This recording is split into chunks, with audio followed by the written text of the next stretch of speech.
Hello, this is Clean Coach Carly. I'm a staff nutritionist for Healthy Habits Living. Today, I am talking about the rise in mental health diagnoses. Now, the rise in those diagnoses has gone up exponentially since COVID, and we all have an understanding of why. We've been out of our routines, stuck inside, fearful, things like that.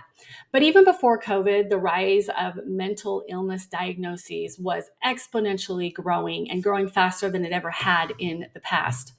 I was diagnosed with depression and anxiety in 1996. This was long before I had recognized the danger of the head injuries that I had, and Lyme disease, and hormonal issues, and mold exposure. And so I just thought I was just depressed and anxious.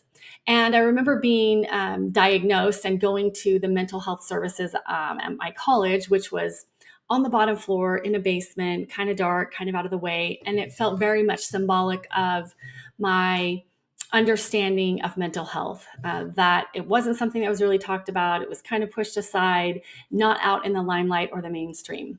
Now, if we fast forward about 25 years, it seems like we've almost gone the opposite, where we talk about mental health casually and blame things on our mental health, like, it's just my depression, or, I'm just being OCD, or I'm feeling bipolar today.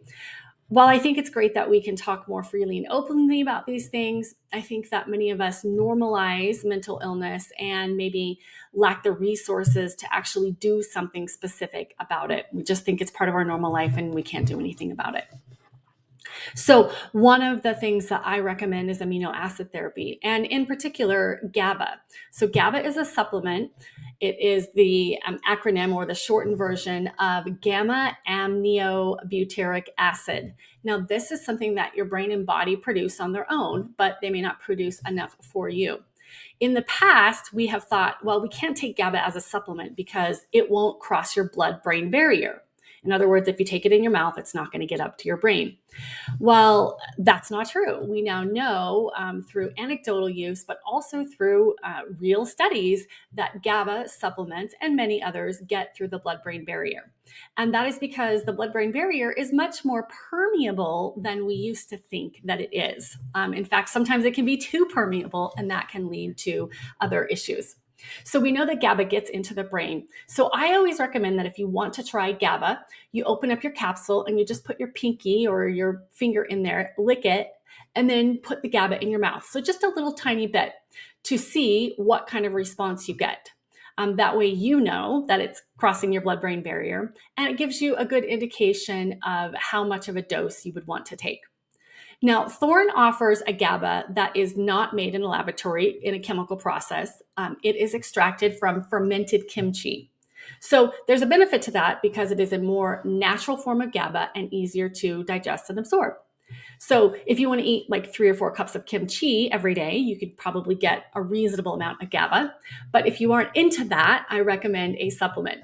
So Thorne makes a 100 milligram and a 250 milligram. I recommend that you start with the 100 and see how that goes for you. Now, GABA, if you take too much at one time, is going to make you drowsy. So that will be an indication that you have gotten a little bit too much. So I recommend that you take it at night. You can also take it in the morning, but you have to find your dose that won't make you too drowsy, but that will make you feel nice and relaxed.